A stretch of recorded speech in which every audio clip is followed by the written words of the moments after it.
because we have a lot of information we want to share in the next 30 minutes with you. But first, I want to thank you for taking the time to attend our Secret to Developing New People Managers. My name is Kelly Pallanti. My company is Mentally Fit Workplaces, and I'm here with my consulting business partner, David Bradshaw from NorthstarPMO. And we're here to talk about basically what you can do inside your organization to build up new leaders. So those leaders that have come into a role because they have those strong technical skills, but they may lack some of the people management skills. So this is really starting your managers off on the right foot. So I just want to tell you so briefly about myself. Again, my name is Kelly Pallanti. I've been in consulting management and HR for about 20 years now. My specialty is leadership coaching and development. I both do it one-on-one and also in group activities as well. So I've had this opportunity to work with David. He's out of Boston, and this is really an interesting take that we're spinning on learning and development that's directed just at new leaders. So just as they're coming on with your organization and growing.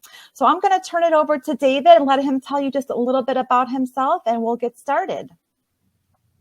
Thank you, Kelly. Can you still hear me loud and clear? Yes.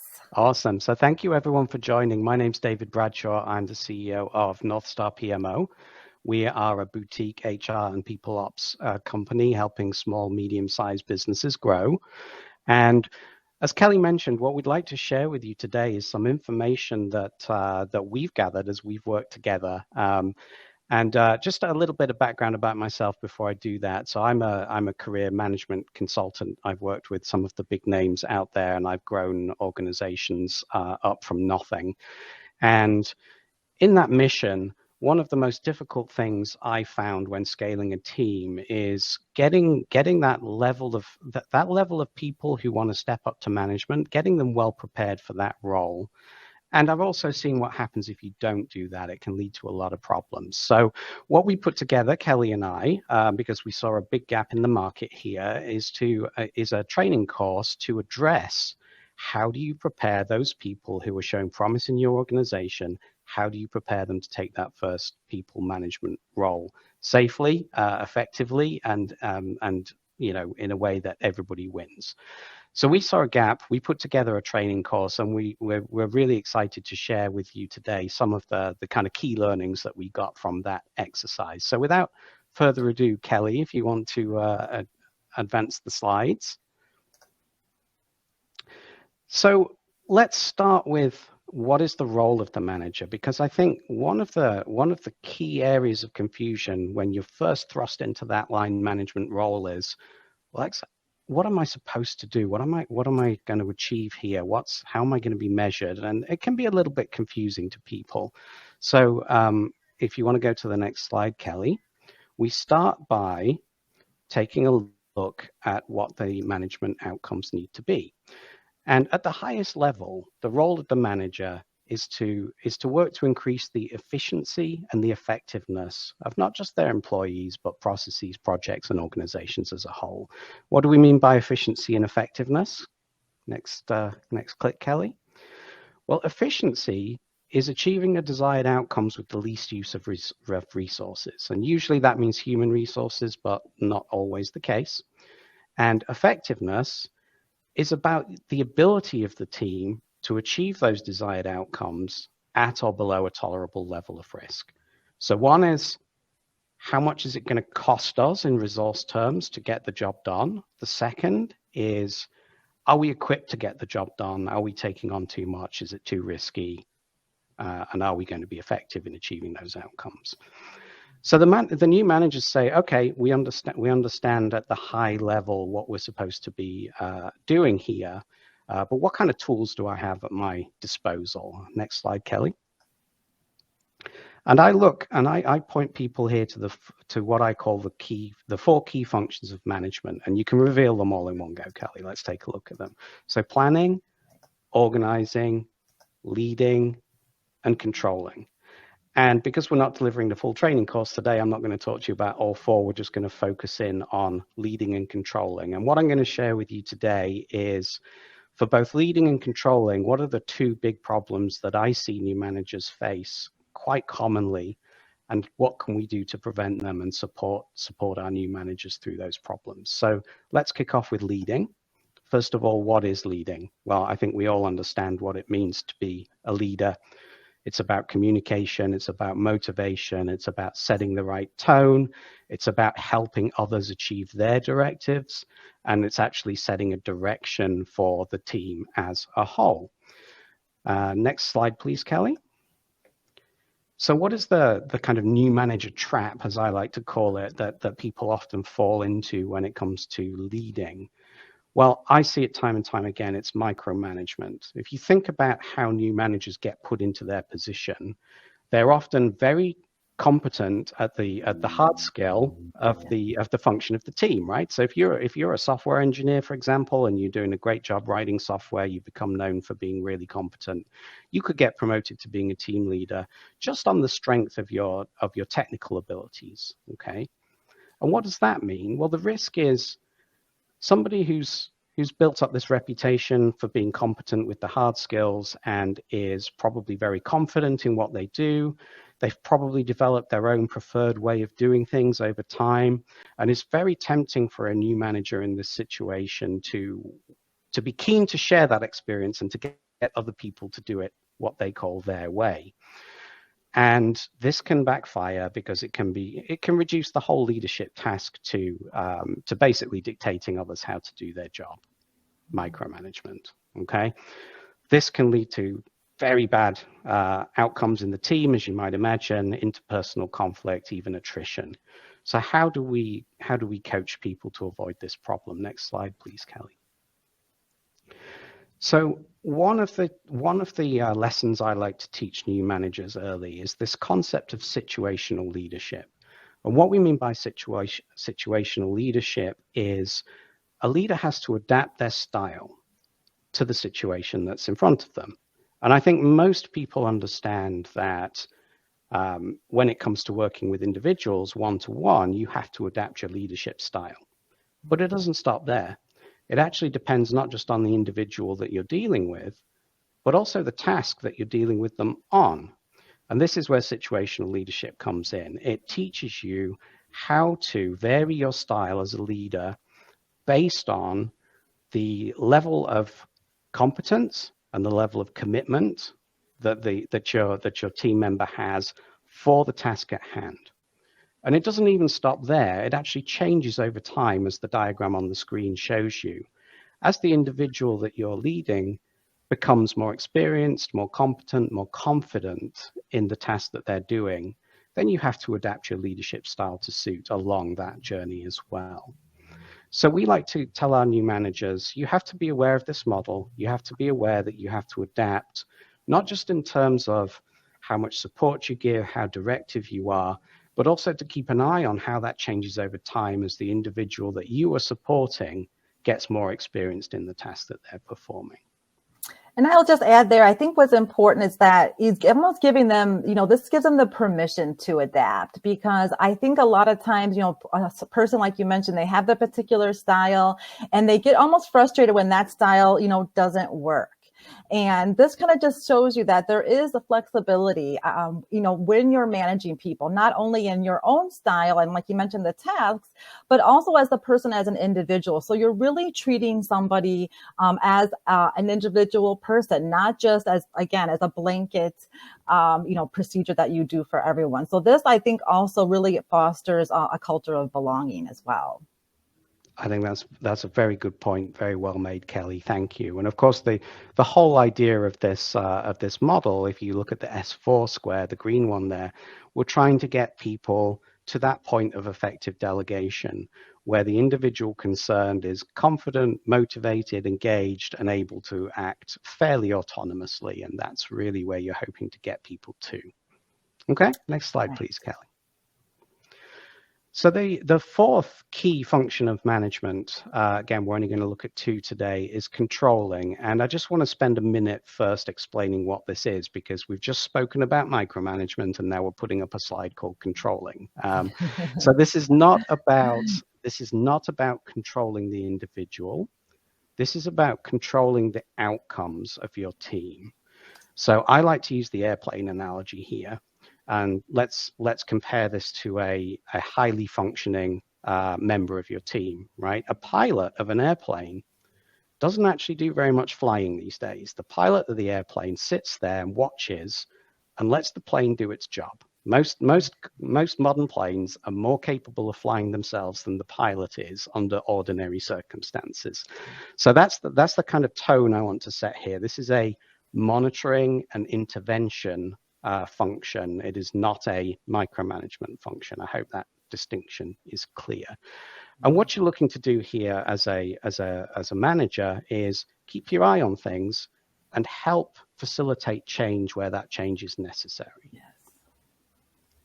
Kelly, you look like you were about to say something. I've just agreed. I'm just yes, it's more, and that's really kind of the opposite of controlling, really, of micromanaging, right? It's more of that assist and really, and I think that managers, when they learn this skill and if they can learn it early on, it really takes a lot of, number one, just pressure off of them. And then the time too, because the time that you invest and really putting into a person, it can pay off on the other side if you give them that autonomy. So yes, I just totally agree. Thank you. So now we've set the tone. Next slide, please. What is the common problem we see here? Okay, we can go to the next slide. So the new manager trap that I find very common here and is actually extremely destructive if not dealt with effectively is overstepping. And what I mean by overstepping is going beyond one's delegated authority. So if you imagine the situation, a new manager has been monitoring, something has not gone right, and they've decided to intervene. And the way that they intervene might not be the most effective way, and it might overstep. And as an extreme example, and I've seen this happen in organizations for real, a new manager rocks up at the door, HR's door, knocks on the door and says, oh, by the way, I've just fired so-and-so because they didn't do a thing in the way that I wanted them to do it. Yeah. Obviously, that cannot happen and should not happen, but it does, unfortunately. And it's really a result of one of many things, actually. It could be overconfidence, new manager in their role, feeling that they're now in charge. It could just be naivety, they don't realize that they can't do things like this without there being some consequences. Or, and this is perhaps the most common, the organization hasn't set that new manager up well for success because they haven't properly defined processes and lines of authority and things like that. And that's extremely common. Obviously, the outcomes of this can be absolutely terrible. In the extreme example I gave there, there's a significant legal liability, but more often than not, in less extreme cases, it leads to tension and friction between the manager's team and the support functions within the organization, typically HR, but it could be any of them. Next slide, please.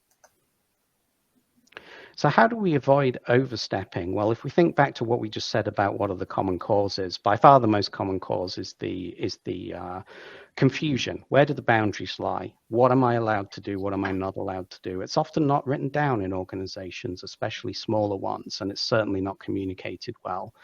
So I encourage our new managers and our managers of new managers to work together to set those boundaries and to make sure that they decide together who's going to be involved in what, and what represents overstepping, what is within the authority of the new manager. And one of the most effective tools I've ever seen to help do this is something called a RACI chart.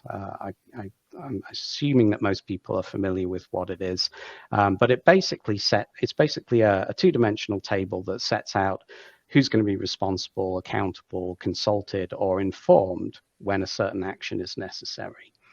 And I think this is incredibly helpful because you can build these as cross-functional teams. It can help build relationships between those functional teams, but it also sets out the rules of engagement, right? I can pull this out and say, okay, I have a disciplinary action I need to take here. Who do I need to get involved in this from across my organization? And it really helps level set that new manager and say, okay, I am playing to a set of rules here and I need to involve other people at the right time.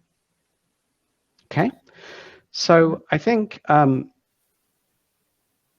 of the key aspects for this to work well is really those cross-functional relationships between teams. It's okay having a set of rules, but you have to follow them, but you also have to build trust between those people, because there'll be occasions where you'll want to, step a little bit outside the box because you need to in certain situations.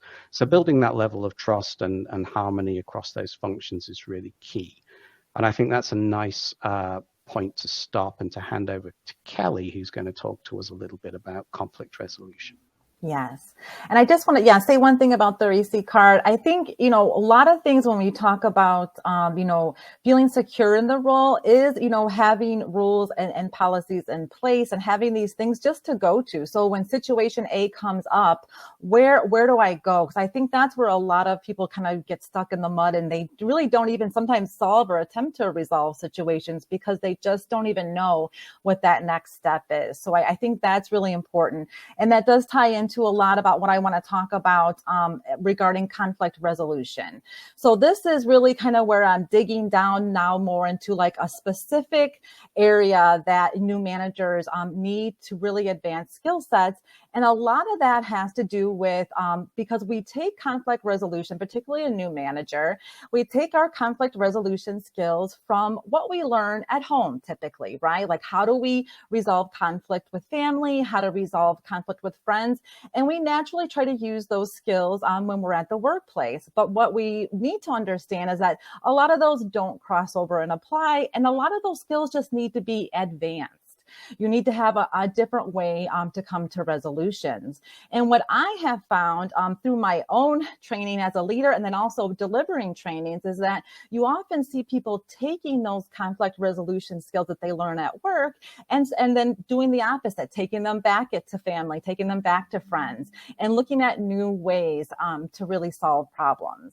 So I'm going to talk about that. And then I'm going to talk about something, a word that's really popular out there right now, and that is called psychological safety. So this is I'll talk about the definition of it, but this is essentially an environment where you create, where someone feels what they call mentally safe or psychologically safe. And I'm going to talk about basically how conflict resolution and psych safety go hand in hand. And you really have to have both to have an effective work culture. So let's get into that. First, I have this lovely picture here. I'll just show you quickly. This is a picture of a leader here in the center. So this is our leader, and we're looking at her from outside perspective, let's say, and she is putting her hands over her ears, right? Because it looks like the people around her are likely upset. They have their hands raised. They're pointing. I see a pencil pointing at someone. And when I first looked at this picture, my actual thought was, is this somebody who's looking at themselves, from the outside? So is she actually in the real moment just sitting there and looking forward and thinking to herself, I would love just to put my hands over my ears and get out of this situation. So I've seen this a lot when this happens, when conflict arises to the point of raised voices where people are getting heated. Sometimes a manager will just check out because they don't know what to do. They're maybe intimidated by the situation because there's yelling. They may be having their own traumatic experiences triggered because they're hearing some of the things that are going on around them. So the key is like, what do we do in a situation like this? Now, to me, this is one of the more extreme conflicts at work. This is a situation where we've got to the point where tensions have risen. But I want to also point out something that's happening in this meeting too. So if you look down at the table there, they've got their notebook out, they've got their pens. It looks like they've got some graphs there. So this is likely a creative meeting, somewhere where ideas are being exchanged. So how do we get past this look like conflict to get back to the innovative side, to get back where we can share ideas in a productive way? First, what we've got to do is diffuse the conflict in a situation like this. We've got to bring the temperature down. And when I think about doing that, I actually think about it from kind of a scientific perspective. So here's our brain right here, and we've got some things circled and marked. And I'm going to talk specifically about that little red dot down there called the amygdala, if I say it correctly. And it's actually a little almond shape. That's actually the Latin word for it. And it's the almond-shaped thing inside your head there.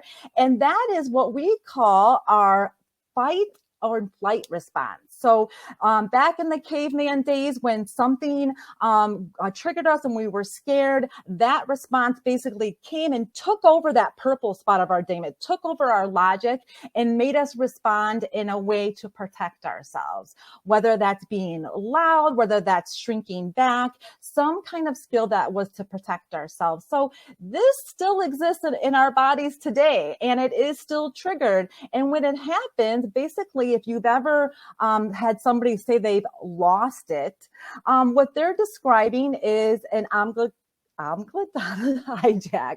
And the hijacking means that little part of your brain has taken over the logic. It's not letting the logic process the situation, and it's going right into fight or flight response.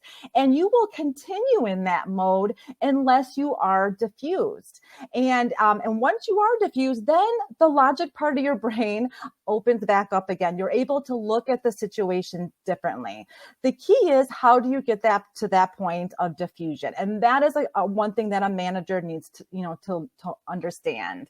There are several ways to do it. I'm going to pull out these 4 up right now. So if we're in this situation where we have conflict that is really high tension, there's a couple things to do. One, stop the situation and spread out. Have people go to different areas, have just a little break, and maybe put some questions out there to make them reason out the situation. Was this person challenging you? Were they challenging your idea? Just have them stop and think about that. Another simple one you hear a lot is count to 10. And just everybody count to 10, take a breath, and just sit in silence and count to 10. There is scientific evidence behind that as well. It actually takes 10 seconds for the amygdala to start to basically simmer down and allow that logical brain to come back. So there is a time, that specific 10-second count is meaningful there. Take deep breaths. What you're doing when you're getting into that fight or flight mode is you're denying oxygen to your brain. So sometimes just saying, okay, everyone, we're going to take a few minutes, just everyone take a deep breath. Or take a walk. Sometimes doing something physical, getting that emotion going, will really diffuse conflict. And really, you've got to figure out kind of how this works for each person. But could you imagine when someone comes on to your organization, if that was a question you asked them? Listen, and when you get into a conflict situation, how do you like to diffuse? Because everyone's different. Some people are going to want to be left alone. Some people are going to want to take a walk. It's good to understand that. That will help them effectively manage conflict. And then you've got happier people on this side.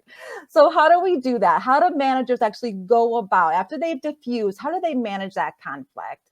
One is to focus on the issues, not personalities. Again, this is not like managing your friend's conflict. This is managing at work. So we've got to focus on issues and facts of the situation. Really try to take out the personal connections as far as letting that overshadow your bias in the situation. So really refer to the facts of what's going on. You really want to do also active listening. If you don't know what this is an amazing skill that I do an entire course on. It's really kind of reflecting about what someone's saying. Active listening is more than just like looking eye to eye. It's nodding along with someone. It's kind of summarizing what they've said to you. And this really makes someone feel like they're seen and heard in a situation. And what David mentioned with the RACI card, ensure all key perspectives are included. Everyone who needs to be involved in situations when you're involved in conflict, make sure they're there. Make sure all the key players are there, because that, again, will build resentment if all the people involved in the situation are not involved in resolution. And most importantly, I cannot stress enough, is to practice empathy. This is one of the key skills for managers, not only, post-pandemic here as we move into this new work world. This is something that we're going to need moving forward. We need organizations and leaders who are going to treat people as individuals and not sympathize with them and feel sorry for them, but actually try to put themselves in their shoes and find out how they need support and support from their perspective. So basically, don't treat people how you want to be treated. Treat them how they want to be treated. That's practicing empathy. All right. So psychological safety, we're getting to that. We've heard this word a lot right now. And I will tell you that this term came up originally in the early 90s by Dr. Amy Edmondson. And basically what she defined, it's a belief that somebody will not be humiliated, punished for speaking up with ideas, questions, concerns, or mistakes, and that the team is safe for taking interpersonal risk. This is key to an environment that is diverse, inclusive, and wants belonging. So people can bring their authentic selves to work. And by doing that and be able to admit mistakes, you can see how that is really going to come full circle with conflict resolution. So when you're in conflict, you need to be able to be vulnerable and say, sometimes, maybe I made a mistake the way I approached this. Maybe this is a way we could have done this. And vulnerability, you can only do that if the environment is safe. If you feel like being vulnerable, saying you make mistakes you're not going to be retaliated against, or it's not going to be used against you, performance reviews or later on. You need to be able to feel safe to have mistakes. And a lot of that is led by our leaders, right? They need to role model this behavior so everyone in the organization can feel safe. So there really is this really direct circle between conflict management, how to safely and effectively do that, and then also building a psychologically safe environment where people feel okay to have conflict. Because honestly, right, conflict is natural. When humans get together, we're going to have conflict, but what we need is for it to be productive on the other end. We can't have it actually be resentful, pushed to the side. It needs to be addressed so the organization can continue to grow. And knowing that we can learn from mistakes and it's okay to make mistakes is, again, setting that culture of belonging and establishing psychological safety. All right. So thank you so much for joining us today. It is at 12:30, and I really want to be timely with everyone's, time coming in and spending with us. We have some information that we're going to send out. There's some links here too. We will send them to you by email as well. Just some further reading on some of the theories we talked about, some of the things that we go over inside of our training. If you found value in what we talked about today, please reach out to David and I. We'll be sending out all our contact information and a way for you to have a consultation with us if you like. It is our goal to really help managers in 2023 coming up for this new year and building a new way of working and leading at work. So thank you again for joining us. And David, would you like to end? Yeah, just to say thank you, Kelly, for the opportunity. Thank you, everybody, for turning up. I'm very happy to engage with anyone on this call afterwards. So if you have any comments, questions, or you'd like some help with something after the session, please feel free to reach out to all of us. And thanks again for coming, and I wish you all a great rest of your day. Thank you all. Take care. Bye-bye. Bye-bye.